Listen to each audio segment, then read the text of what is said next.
Hello students, आज की class में हम सीखने वाले हैं परिमेय संख्याओं के गुणधर्म। तो पहला गुणधर्म देखते हैं। पहला है संवदक या जिसको संवृत्त कहा जाता है, संवृत्त गुणधर्म। संवृत्त गुणधर्म क्या होता है? यदि दो परिमेय संख्या है, दो परिमेय संख्याओं के बीच में यदि हम कोई संक्रिया लगाते हैं, संक्रियाएं जैसे हमने पिछली क्लास में पढ़े हुए थे, जोड़ना, घटाना, गुणा या भाग। तो यदि हम संक्रिया लगाते हैं तो जो नई संख्या मिलती है, अगर वो नई संख्या भी परिमेय संख्या ही हुई, तब हम कहेंगे कि वो संवदक गुणधर्म या संवृत्त गुणधर्म का पालन करता है।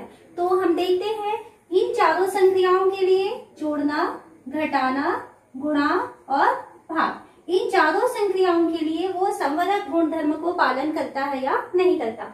तो सबसे पहले हम इसमें योग के लिए चेक करें। तो यदि आपके पास दो परिमेय संख्याएं हैं, उसको योग करके देखते हैं कि हमें क्या मिलता है।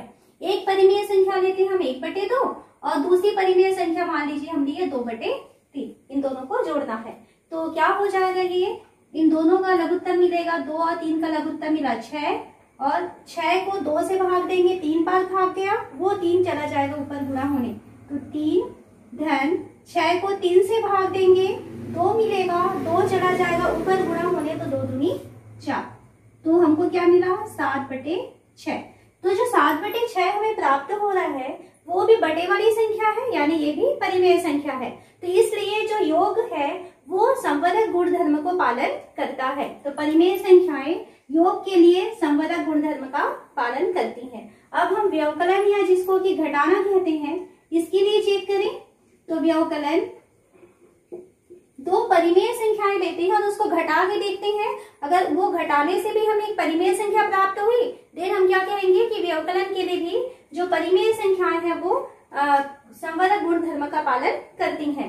तो यही दो संख्याएं ले लेते हैं, 1/2 ऋण 2/3। दोनों का लघुत्तम आया 6, 6 को 2 से भाग देंगे, 3 बार भाग गया, वो 3 ऊपर चला जाएगा गुणा होने, ऋण 6 को 3 से भाग देंगे, 2 मिलेगा, वो 2 ऊपर चला हो गया गुणा होने, तो ये हो गया 4। कितना मिला? ऋण 1/6।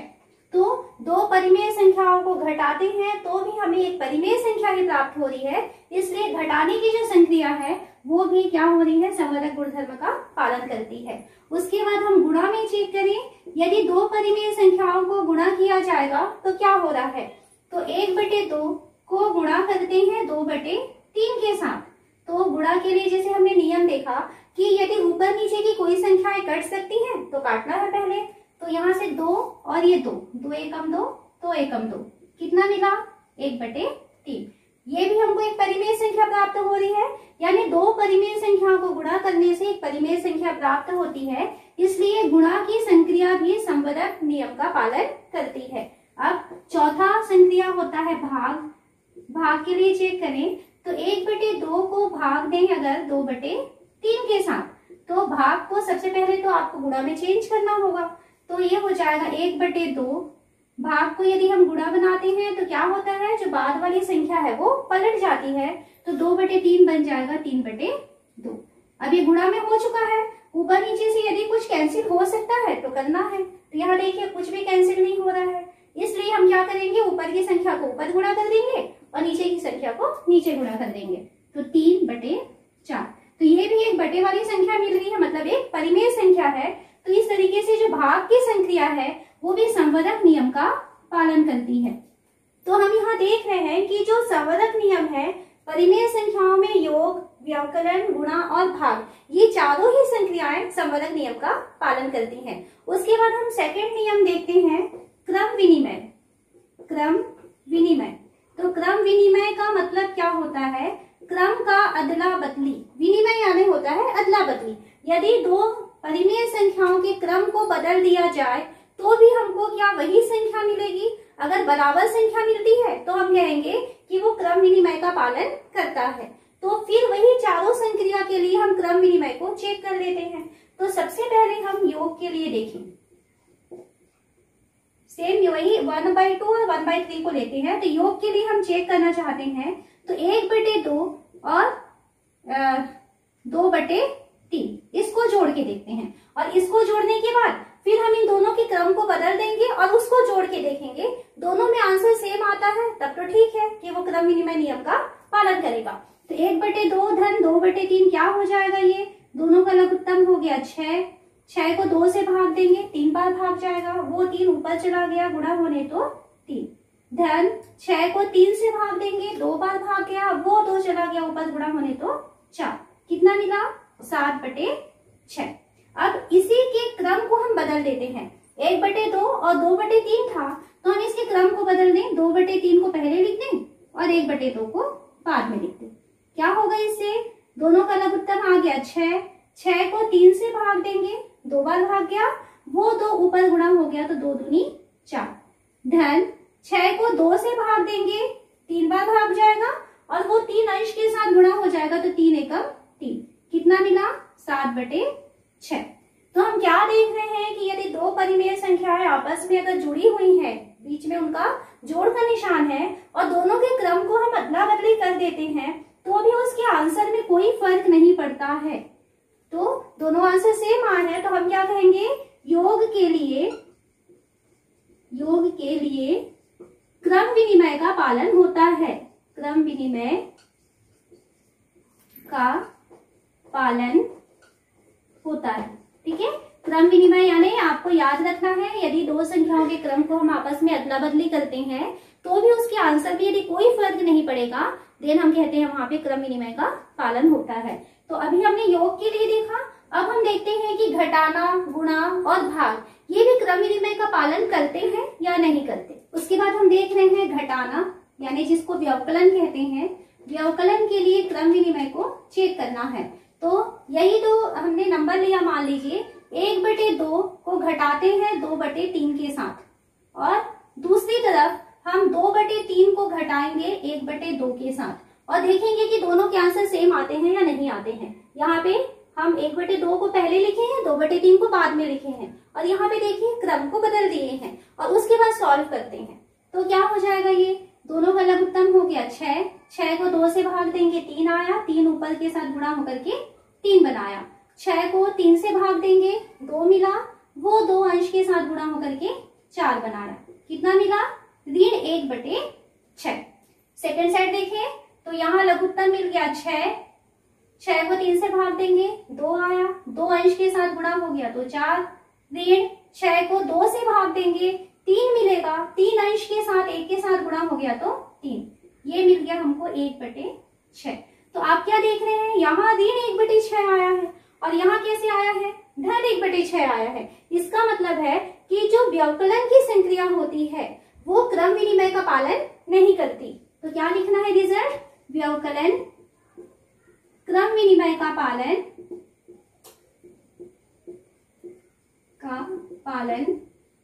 नहीं करती। ओके, ये आपका सेकंड हो गया। उसके बाद में हम थर्ड, यहीं पे मैं कर रही हूँ, गुणा के लिए हम चेक करते हैं क्या गुणा की संक्रिया क्रम विनिमय का पालन करती है। तो 2 नंबर हमने लिया, 1/2 और 2/3, इन दोनों को गुणा करते हैं और दूसरे साइड में हम दोनों को चेंज कर देते हैं, आपस में बदल देते हैं, 2/3 और इसको गुणा करेंगे 1/2 के साथ और देखते हैं कि क्रम को बदलने पर भी उसका जो आंसर है वो सेम आएगा या अलग अलग आएगा। तो गुणा करते हैं, यहाँ ऊपर नीचे से ये 2 और ये 2 कट सकता है, हमको आंसर कितना मिला 1/3। यहाँ देखिए तो यहाँ से ये 2 और ये 2 कैंसिल हो जाएगा, यहाँ से आंसर कितना मिला 1/3। तो गुणा वाली संक्रिया में अगर हम संख्याओं के क्रम को बदल देते हैं तो भी हमारे आंसर में कोई अंतर नहीं आता। इसलिए जो गुणा की संक्रिया है, गुणा की संक्रिया क्रम विनिमय का पालन करती है, संक्रिया क्रम विनिमय का पालन करती है। और फोर्थ जो है, हम भाग के लिए भी यहाँ पे चेक करके देखते हैं क्या भाग की संक्रिया क्रम विनिमय का पालन करेगी। तो इसके लिए देखिए 2 संख्याएं लिए हैं, 1/2 और भाग करेंगे उसको 2/3 के साथ। ठीक है, तो 1/2 भाग को गुणा में चेंज करेंगे तो संख्या पलट जाएगी, ये क्या बन जाएगा 3/2। कितना आंसर आया 3/4। ओके, अब हम इस संख्या को पलट देते हैं, 2/3 को पहले लिख लेते हैं और 1/2 को बाद में लिख लेते हैं। तो 2/3 भागित 1/2। अब इस भाग को गुणा बनाएंगे तो क्या हो जाएगा 2/3 गुणा ये क्या हो जाएगा 2/1, संख्या पलट जाएगी। तो अब इसका आंसर कितना आया 4/3। दोनों संख्याओं को देखिए, दोनों संख्याएं, पहली संख्या 3/4 है, दूसरी संख्या 4/3 है, यानी भाग की संक्रिया क्रम विनिमय का पालन नहीं करती है। तो अभी क्या क्या चीज हमको रिजल्ट में मिला कि गुणा की संक्रिया क्रम विनिमय का पालन करती है, योग की संक्रिया भी क्रम विनिमय का पालन करती है, जबकि घटाना और भाग, यहाँ पे क्रॉस लगा रही हूं मैं, घटाने की संक्रिया और भाग की संक्रिया में क्रम विनिमय का पालन नहीं होता है। तो हमने 2 नियम अभी पढ़े, संवरक गुणधर्म। संवरक गुणधर्म में योग, व्यवकलन, गुणा और भाग, ये चारों संवरक गुणधर्म का पालन करते हैं। उसके बाद हमने देखा क्रम विनिमय नियम। क्रम विनिमय में योग और गुणा ये दोनों क्रम विनिमय का पालन करते हैं, जबकि घटाना या व्यवकलन और भाग क्रम विनिमय का पालन नहीं करते हैं। तीसरा नियम होता है साहचर्य।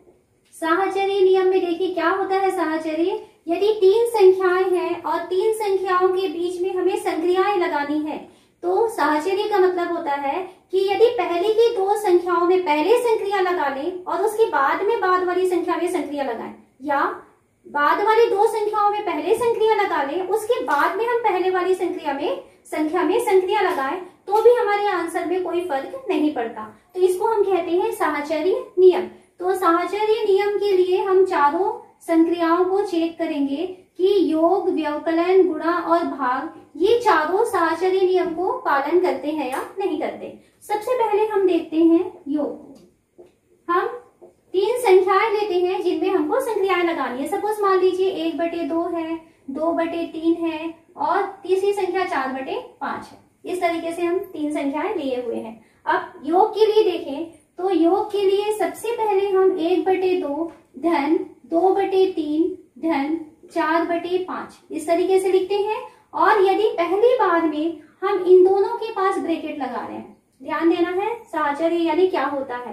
पहली बार में हम क्या करेंगे, बाद की 2 संख्याओं को पहले हल करेंगे, उसके बाद पहले वाले को उसके साथ हल करेंगे। और दूसरी बार में हम क्या करेंगे कि पहले और दूसरे को हम हल कर लेंगे और उसके बाद में तीसरी वाली संख्या के साथ उसको हल करेंगे। ये दोनों का आप अंतर समझ लीजिए।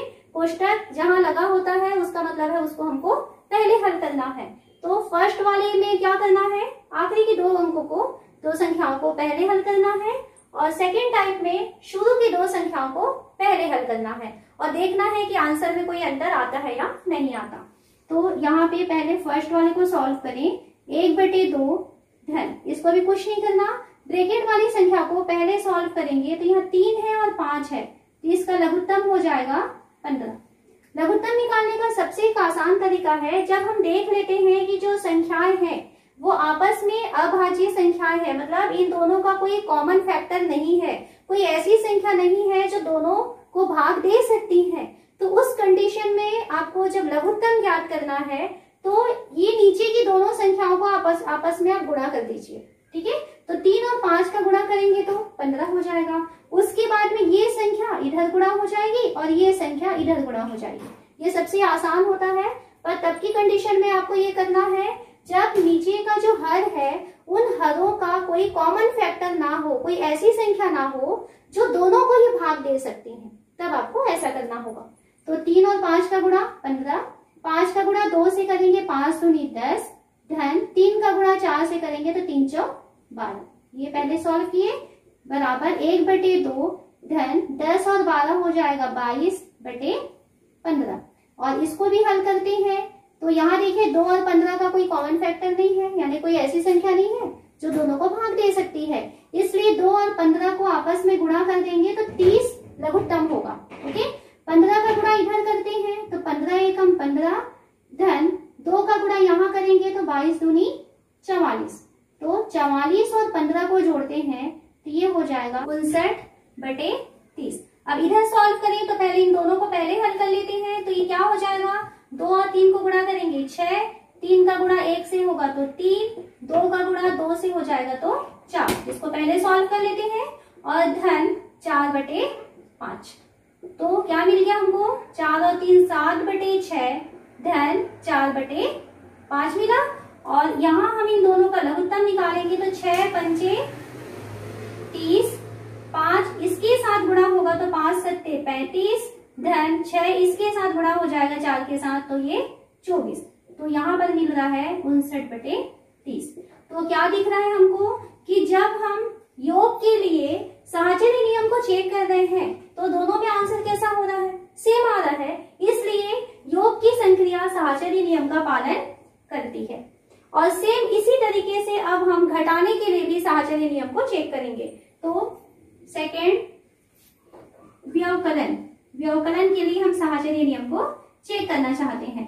तो फिर से वही 3 संख्याएं लेते हैं और इसके लिए हम साहचर्य नियम को चेक करते हैं। तो 1/2 ऋण 2/3 ऋण 4/5। पहले इन दोनों के बीच कोष्टक लगाएंगे और दूसरे बार में 1/2 ऋण 2/3 ऋण 4/5 और सेकेंड बार में इन दोनों को पहले हल करेंगे।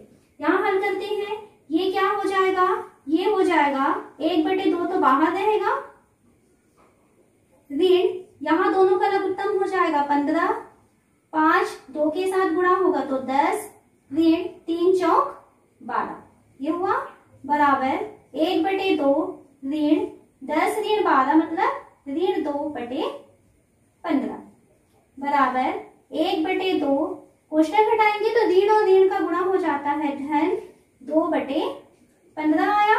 और इसको यदि हम सॉल्व करते हैं तो 15 दूनी 30, ये 15 इसके साथ गुणा हो जाएगा तो 15 मिलेगा और धन ये 2 इसके साथ गुणा हो गया तो 4, तो 15 और 4 19/30। ये पहली तरफ को सॉल्व किए तो 19/30 आया। दूसरी तरफ को सॉल्व करें तो क्या हो गया, ये इन दोनों का लघुत्तम हो जाएगा 6, 3 1 के साथ गुणा होगा 3 एकम 3 ऋण 2 का 2 से गुणा हो गया तो 4, पहले इसको हल कर लिए। फिर ऋण आ रहा है 4/5 बराबर 3 ऋण 4 कितना हो गया, ऋण 1/6 ऋण 4/5।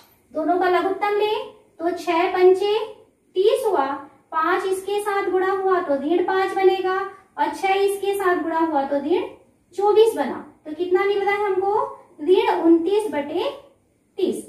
अब दोनों स्थितियों में देखते हैं, पहली बार में हमको मिल रहा है 19/30 और दूसरी बार में हमको मिल रहा है ऋण 29/30। तो क्योंकि दोनों संख्याएं अलग अलग मिल रही हैं, इसलिए व्यवकलन की जो संक्रिया है वो साहचर्य नियम का पालन नहीं करती है।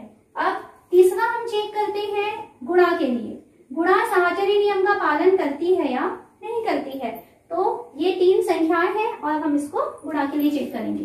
तो 1/2 गुणा 2/3 गुणा 4/5, पहले इन दोनों को हल करेंगे और दूसरे साइड में हम 1/2 गुणा 2/3 गुणा 4/5 इस तरीके से हमने लिखा हुआ है। तो पहले इन दोनों को हल करके देखते हैं कितना हो जाएगा। गुणा के लिए नियम क्या है, ऊपर नीचे से यदि संख्याएं कट सकती हैं तो काट देना है आपको। तो ये 2 और ये 2 कट गया, कितना मिला, ये 1/3 गुणा 4/5 बराबर 4 एकम 4/5 दिया 15। फर्स्ट साइड इतना मिला। सेकेंड साइड में हम देखें तो 1/2 गुणा, ब्रैकेट के अंदर देखिए कुछ चीजें कैंसिल हो रही हैं तो कर सकते हैं, तो यहाँ कुछ भी नहीं कटेगा तो ऊपर की संख्या ऊपर गुणा कर दिए और नीचे की संख्या नीचे गुणा कर दिए, ये हो गया। अब उसके बाद हमको इसको गुणा करना है। अब देखते हैं ये कैंसिल हो सकती है क्या, 2 एकम 2, 2 चौक 8, आंसर मिल रहा है 4/15। अब हम क्या देख रहे हैं कि इसमें दोनों साइड इक्वल आ रहा है, इसलिए ये गुणा की जो संक्रिया है वो साहचर्य नियम का पालन करती है। तो इसके लिए साहचर्य नियम का पालन हो सकता है। चौथा हमारा बच गया है भाग। भाग की संक्रिया के लिए चेक करते हैं क्या भाग की संक्रिया साहचर्य नियम का पालन करेगी या नहीं करेगी। तो फिर से 2 खंड बना, एक तरफ हम बाया पक्ष और दूसरी तरफ दाया पक्ष।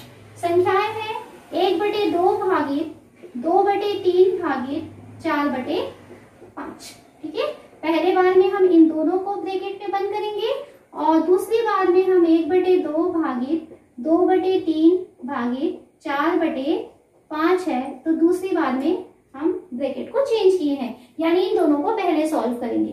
तो लेफ्ट हैंड साइड को सॉल्व करते हैं। 1/2 भागित ब्रैकेट में 2/3 है, भाग को जब गुणा में चेंज किया जाता है तो संख्या पलट जाती है, तो ये भाग है, गुणा बनाएंगे, 4/5 है वो 5/4 होके बाहर निकलेगा, बराबर 1/2 भागित, ये कट सकता है तो काटेंगे, 2 एकम 2, 2 दूनी 4, तो कितना मिला 5 एकम 5/3 दूनी 6 मिला, या 1/2 भाग को यदि गुणा बना दिया जाएगा तो फिर संख्या पलट जाएगी, तो ये हो जाएगा 6/5। कैंसिल हो सकता है, 2 एकम 2, 2 तिया 6, तो ये हमको मिल गया 3/5। लेफ्ट हैंड साइड में हमको 3/5 आंसर मिला। राइट हैंड साइड में जाते हैं तो पहले इन दोनों को हल करना है, तो 1/2 गुणा, भाग को गुणा बनाएंगे तो 2/3 क्या बन जाएगा 3/2, ऐसा हो जाएगा, और इसके साथ भाग है 4/5 का, ऊपर नीचे कुछ भी कैंसिल नहीं हो रहा है तो हम डायरेक्ट गुणा करें, 3 एकम 3/4 भागित 4/5 बराबर 3/4, भाग को गुणा बनाना है तो संख्या पलट जाएगी, 4/5 है वो बन जाएगा 5/4, कितना आंसर आया 5 तिया 15/16।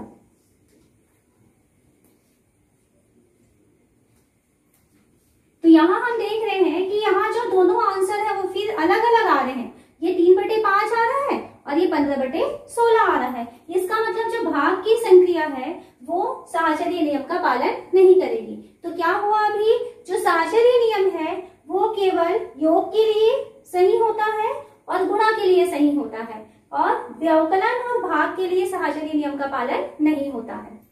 परिमेय संख्याओं में 2 प्रकार के तत्समक अवयव होते हैं। तत्समक का मतलब होता है उसी के समान करने वाला।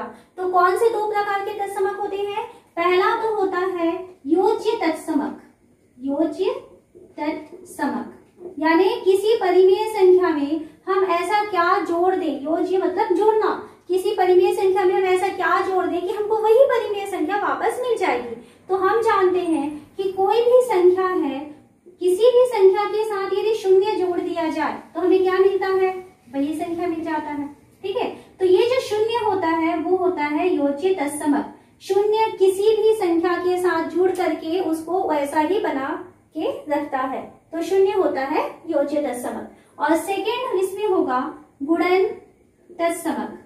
तो गुणन तत्समक की वैल्यू होती है 1, यानी किसी संख्या के साथ यदि हम 1 का गुणा कर दें तो हमको वही संख्या मिलेगी। 4/5 के साथ यदि हम 1 गुणा करेंगे कितना मिलेगा, 4/5। और आप जानते हैं कोई भी संख्या लेंगे और उसके साथ यदि 1 का गुणा करेंगे तो हमको वापस वही संख्या मिलती है। तो आपको याद रखना है 0 योज्य तत्समक होता है और 1 जो होता है वो गुणन तत्समक होता है। अब अगला हम देखते हैं प्रतिलोम अवयव। प्रतिलोम अवयव, तो प्रतिलोम अवयव भी 2 प्रकार के होते हैं। पहला होता है योज्य प्रतिलोम और दूसरा होता है गुणन प्रतिलोम। दूसरा होता है गुणन प्रतिलोम। तो योज्य प्रतिलोम और गुणन प्रतिलोम क्या होता है देखते हैं। योज्य प्रतिलोम का मतलब होता है कि किसी संख्या के साथ हम ऐसा क्या योग करें कि उसको योग करने के बाद वो योज्य तत्समक बन जाए, तो वो संख्या क्या होती है, उसका योज्य प्रतिलोम होती है। तो आप जानते हैं जैसे मान लीजिए हमारे पास 5 है, 5 के साथ हम क्या जोड़ेंगे कि 0 मिलेगा, तो 5 के साथ ऋण 5 का जोड़ेंगे तो क्या मिलता है 0। कोई संख्या है 10, 10 के साथ यदि हम ऋण 10 को जोड़ देंगे तो 0 मिल जाएगा। यानी किसी संख्या का जो योज्य प्रतिलोम है उसी संख्या के चिन्ह को बदलने से मिल जाता है। तो कोई संख्या x है, मान लीजिए यहाँ पे हम जनरल वे में बात कर रहे हैं, तो x का योज्य प्रतिलोम क्या होगा, तो x का योज्य प्रतिलोम हो जाएगा ऋण x बराबर ऋण x। जैसे मान लीजिए 4/5, तो 4/5 का योज्य प्रतिलोम क्या होगा, ऋण 4/5। मान लीजिए ऋण 3/2 है, तो इसका योज्य प्रतिलोम क्या होगा? धन 3/2। यानी किसी संख्या के चिन्ह को बदल देंगे तो हमको उसका योज्य प्रतिलोम मिल जाता है। अब नेक्स्ट हम देखते हैं गुणन प्रतिलोम। तो क्या होता है, किसी संख्या के साथ ऐसा क्या गुणा कर दिया जाए कि गुणनफल गुणनफल समक के इक्वल हो जाए। ठीक है, तो जैसे मान लीजिए हमने कहा कि 2/3 है, 2/3 के साथ ऐसा क्या गुणा करेंगे कि गुणनफल समक 1 मिलेगा। तो 2/3 के साथ अगर आप 3/2 का गुणा कर दो, उल्टा कर दिए, तो क्या होगा? 3 और 3 कटा, 2 और 2 कटा, क्या मिला? 1। अगर मान लीजिए आपके पास 4/5 है और इस 4/5 के साथ यदि 5/4 का गुणा कर दे तो क्या मिल गया? ये 1। यानी किसी संख्या के साथ उसको उल्टा करके गुणा कर दिया जाए तो हमको 1 मिल जाता है। तो अब इसको हम परिमेय संख्या के लिए बात करें तो p/q एक परिमेय संख्या है, तो इसका गुणन प्रतिलोम क्या होगा? तो इसका गुणन प्रतिलोम होगा q/p। ठीक है, अंश को हर बना देंगे और हर को अंश बना देंगे तो वो बन जाता है उसका गुणन प्रतिलोम। तो आप योज्य प्रतिलोम, किसी भी संख्या का योज्य प्रतिलोम ज्ञात करने के लिए उसके चिन्ह को बदलना होता है, और गुणन प्रतिलोम के लिए किसी संख्या का यदि आपको गुणन प्रतिलोम ज्ञात करना है तो उस संख्या के अंश और हर को हम आपस में बदल देते हैं। तो इस तरीके से हम परिमेय संख्याओं के जो गुण धर्म है इतने हमको याद होने चाहिए।